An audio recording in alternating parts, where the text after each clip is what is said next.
መንገድ አየር ኢትዮጵያ ዘጋጠመ ፊልም ክትብለ ዝቀልል አሰንባዲ ክስተትን አሞዳታ ሓዚሉ ወዝመፀ ዓለም ጉድ ዘበለ ዝሕዝን ትሕዝቱን እዚ ኣዝዩ ልብ ዘንጠልጥል ዝሕዝን ፍጻመ ንመንገዲ አየር ኢትዮጵያ ኣብ ታሪኾም ካብ ዘጋጠሞም ሓደጋታት ነፈርቲ እቲ ዝኸበደ ፍጻሜ እዩ። ሰላም ዝኸበርኩም ተኸታተልቲ መደባት ህድሞናት ቲቪ ኤክስትራ ከመይ ጸንሑ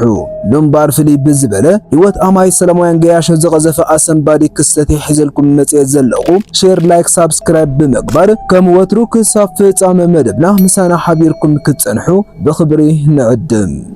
ወቅቱ ብናይ ፈረንጂ ቀመር አቆጻጽራ ዓውደ አዋርሕ ኖቨምበር 2396 ዝነበረ መንቀልዩ ካብ አዲስ አበባ ቦሌ ኢንተርናሽናል ኤርፖርት ዝገበሮ መንገዲ አየር ኢትዮጵያ ቦይንግ 961 ከሞትሩ ናይ ዕለታዊ በረሩ ገያሾ ብምቾት ጽዒኑ ካብ አዲስ አበባ ናብ ኬንያ ናይሮቢ ቀፂሉ ናብ ኮንጎ ብራዛቪል ኣብ መወዳእታ ድማ ናብ ሌጎስ ሃገረ ናይጀሪያ ንኽጓዓዝ ነዊሕ ውጥን ሓንፂፁ ነበረ። በረራ ዝፍጽሞ ድማ ቦይንግ 767 ዝተባሃለ መንገዲ አየር ኢትዮጵያ ኮይኑ አውሮፕላኑ በዋና አብራሪ ካፒተን ሉል አባተንን ተሓጋጋዚ ዮሐንስ መኩሪያኒ ዝዝወር 163 ተሳፈርትን 12 ሰራሕተኛታትን ብጠቕላላ 175 ተሳፈርቲ ብምጽዓን በረራ ሓደ ኢሉ ተጀመረ። ገና ካብ ክልል አየር ሃገራት ከይወፀት 20 ደቂቕ ኣብ ዘይመልእ ናይ ግዜ መቓንግን ሓደ ካብ መንበሩ ተንሲኡ ብቕጽበት ናብ ናይ አብረርቲ ክፍሊ ተደርገመ።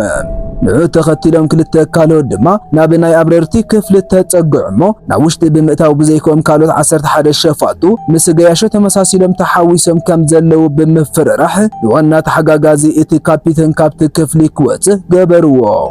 ዋና ካፒተን እታ ነፋሪት ድማ ንበይኑ ምስቶም ሸፋቱ ክቃለስ ዕጭው ኮነ። ወላ እኳ ዝፍጻመ ንሰማዕ ይግረሞ ደኣምበር ኣብታ ካፒተን ሉል አባተ ዝመርሓ ዝነበረ ነፋሪት ካብቶም 3 ሸፋቱ ወጻኢ ካልእ ተሓባባሪ ኣይነበረን። ዝጀመሮ ናይ ኬንያ በረራ ብምቁራጽ ድማ ወዞ ተነፋሪት ብህጹጽ ናብ ኣውስትራልያ ክቕይሮ ኣዘዝዎ። ነገር ግን ናይቲ ካፒተን መልሲ ዝተፈለዩ ዝነበረ አውሮፕላኑ ናብ አውስትራልያ ክበጽሕ ብቑዕ ነዳዲ ከም ዘይብሉን እተን ዝርከበን ነዳዲ ካብ ክልል አየር ኬንያ ንላዕሊ ክሕልፋ ዝኽእላ ከም ዘይኮናን ነዳዲ ንምምላእ ናይ ግድን ኬንያ ሞምባሳ ምዕራፍ ከም ዘድልን ሓቢሮም። ይኹን እምበር እዚ መልሲ ነቶም ጨወይቲ ክወሓጠሎም ዝኽእል ኣይነበረን። ንሱ ዝበሎም ከም ዘይኣክል በንዛሩ ንሶም ግን ቦይንግ 767 ከዕረፈት ንኸባቢ 11 ሰዓታት ክበርር ከም ዝኽእል ብቑዕ መጽናዕቲ ከም ዝገበሩን ብምፍርራህ ፈቲ ጸሊው ጉዕዞ ብመንገዲ ትእዛዞም ክቕይር ኣገደድዎ። ካፒተን ዋላ እኳ ከም ዘይኣምንዎ እንተፈለጠ ንኽስዕብ ዝኽእል ሓደጋ ኣብ ግምት ብምእታው ግን ደጋጊሙ ነቲ ሓቂ ከረድኦም ካብ ምፍታን ግን ድሕር ኣይበለን። ኮይኑ ግን ብሰንኪ ጭካነ ዝመልኦም ጸማም እዝነቶም ሸፋቱ እቲ ኣብ ታሪኽ ኣዝዩ ዝሕዝን ህይወት ኣማይት ዜጋታት ዝለከመ ናይ ሞት ሽረት ጉዕዞ ሓደ ኢሉ ተጀመረ። ብመሰረት ትእዛዞም ድማ አውሮፕላኑ ካብ መስመር ካርታ አፍሪካ ብምውጻእ ብገማገም ህንዳዊ ውቅያኖስ ኣቢሉ ኣንፈቱ ናብ ደሴት ኮሞሮስ ኣቕንዐ። ብወቅቱ ካፒተን ሉል አባተ አውሮፕላኑ ነዳዲ ወዲዩ ናይ ሓደጋ ምልክት ይህብ ከም ዘለኳ እንተሓበረ ደረቐኛታት ጨወይቲ ግን ህልኽ ብምእታው ሕጂ እውን ንምሕጽንቱ ቅንጣብ ከይሓሰቡ ትእዛዞም ኣኽቢሩ ክኸይድ ጥራይ ኣገደድዎ። እቲ ዝኸፈ ዕሽነቶም ድማ ኣብ ቦታ ተሓጋጋዚ ካፒተን ኮፍ ብምባል ነፋሪት ካብ ቁጽጽር ወጻኢ ክሳብ እትኸውን እስቴርሶ ብምሓዝ ከም ሕሱም ክሕንብብዋን ዳሽቦርድ እታ ነፋሪት ብዘይ ኣፍልጦ ከም ልቦም ክጣዋውቕን ክሰባብሩን ንካፒተን እታ ነፋሪት ናብ ዝኸፈ ናይ ሓደጋ ወጥሪ ኣውደቕዎ። ኣብ ውሽጢ እንታይ ከም ዝተፈጥረ ዘይፈለጡ ተሳፈርታ ድማ ብሰንኪ ሕማቕ ኣካይዳ ኣብዛ ሰዓት እዚኣ ብምልኦም እቶም ተሳፈርቲ ካብ ምስ ፈጣሪ ንስሓ ወጻኢ ካልእ ዝተርፎም ከም ዘየለ ተረዲኦም ህይወቶም ሙሉእ ብምሉእ ቀበጽዋ እሞ ናብ ኣምላኾም ጥራይ ጸሎቶም ምዕራግ ተተሓሕዝዎም። ካፒተን ሉል አባተ ግን ሕጂውን እንተኾነ ኣብታ እንኮ ተሪፋቶም ዘላ ናይ ሞትን ሕየትን ካልኢት ጩራ ድሕነት ተሳፈርቱ ካብ ምጥማት ድሕር ከይበለ ኣብ ቅድሚኡ ተሪፋቶ ዘላ እንኮ ከዓልበላ ዝኽእል ናይ ደሴት ማዳጋስካር ኤርፖርት ጥራይ ምዃና ተገንዘበ። ሕማቕ ዕድል ኮይኑ ግን እቶም ሸፋቱ ድሕሪ ምዕላብ ክመጾም ዝኽእል መዘዝ ኣብ ግምት ብምእታው ወላ ትውደቕ መንገዳ ክትቅጽል ከም ዘለዋ ብምፍርራሕ ተሪር ምስግዳድ ገበሩሉ። እታ እንኮ ዝተረፈቶም ዕድል ድማ ሳን ምስምማዕ ዘሊሎማ ሓለፉ። ድሕሪ 2 ሰዓትን 40 ደቂቕን ግን ኣብታ ነፋሪት ሓደ ኣሰንባዲ ነገር ተፈጥረ። ጸገማይ ክፋል ሞተር እታ ነፋሪት ተቃጸለ ካፒተን ልዑል ኣባተ ድማ እታ ዝፈርሃ ናይ 0 ሰዓት እዋን ከም ዝኣኸለት ነገሮም እሞ በዚ ተስፋ ዝቆረጹ እቶም ጨወይቲ ነቲ ክፍሊ ገዲፎምሉ ወጹ ብድሕሪዚ ካፒተን ልዑል ኣባተ እታ እንኮ ዝተረፈቶ ዕድል ንተሳፈርቱ ናይ ስንብታ ቃል ምስማዕ ስለ ዝነበረት መሪር ሓዘን እንዳተሰምዖ ማይክሮፎኑ ብህድኣት ኣልዒሉ ከም ዝበለ ዝኸበርኩም ተሳፈርቲ ክሳብ ሕጂ ምሳኹም ዘለኹ ካፒተን ልዑል ኣባተ አውሮፕላኑ ነዳዲ ወዲዩ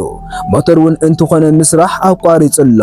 ሕጂ ዘለና እንኳ ኣምባራጺ ፈጣሪ ከም ዝፈቀዶ ዕጫ ክንቅበል ናብ ዝብትሕቴና ዘሎ ቃላይ መውዳቕ ጥራዩ ብምባል አውሮፕላኑ ተጨዊ መጽንሑን ተሳፈርቱ ብወግኢ ኣፍለጠ ነዚ ዝሰማ ሓደ ካብቶም ጨወይቲ ድማ ብነድርን ኣብ ክፍለ አብረርቲ ብምእታው ማይክሮፎኑ መንጢሉ በንጠሰሞ ኣብ ቦታ ተሓጋጋዚ ካፒተን ኮፍ ብምባል ነፋሪት ብሕርቃን ናብ ድላይ ክጣዋውያ ጀመረ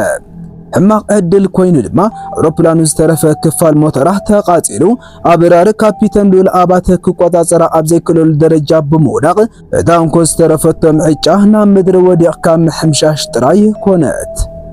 ኣብታ ናይ ሞትን ሕየትን ሰዓት ግን ካፒተን ልዑል ኣባተ ሞት ኣባላት ተሳፈርቱ ብዝተኻእሎ ንምቕናስ እናተቃለሰ እንከሎ አንደበት ምስቲ ቦታ አብራሪ ተቋጻጺሩ ለኪምካ ምጥፋእ ብዛዓይነቱ ኣካይዳ ከሸግሮ ጸንሐ ሓለቃቶ መሸፋቱ እስቴርሶ ሒዞም ክጣማጠሙ ጀመሩ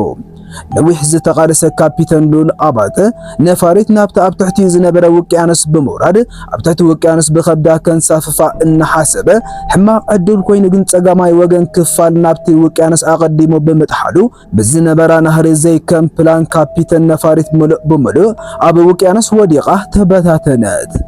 ዝበዝሕ ክፋል እታ ነፋሪት ድማ ሻቡ ናብ ማዕሙቕ ውቅያኖስ ክሰጥም ጀመረ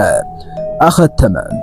ናይ ጨዋይን ተጨዋይን ዛንታ ኣብቂዑ ካብ 175 ተሳፋሪ መን ብህይወት ተረፈ ዝብል ሕቶ ክመጽእ ግድን ኮነ ካብዚ ኩሉ ተሳፋሪ ድማ ካፒተን ልዑል ኣባተን ዋና ተሓጋጋዚን ዝርከቦም 50 ተሳፈርቲ ጥራይ ብህይወት ተረፉ ነታ ነፋሪት ናብዛ ኣሰንባዲ ሓደጋ ዘውደቁ ገበለኛታት ግን ካብ መዝገብ መወቲ ቁጽሪ እታ ነፋሪት ኮኑ መዛግብቲ ታሪኽ ሲቪል አቪዬሽን ኢትዮጵያ ከም ዝገልጽዎ ድማ እዚ ክስተት እዚ ኣብ ታሪኽ እታ ሃገር እቲ ኣዝዩ ልቢ ሰባሪ ሓቀኛ ዛንታ ካፒተን ልዑል ኣባተ ክብሉ ክሳብ ዛ ዕለት እዚኣ ከም ዝዝክርዎ ዝገልጹ ንሎሚ ዝቐረብናዮ ትሕዝቶ ነዚ ይመስል ኣብ ቀጻሊ ብኻልእ መደብ ክሳብ ንራኸብ ሰሰናዮ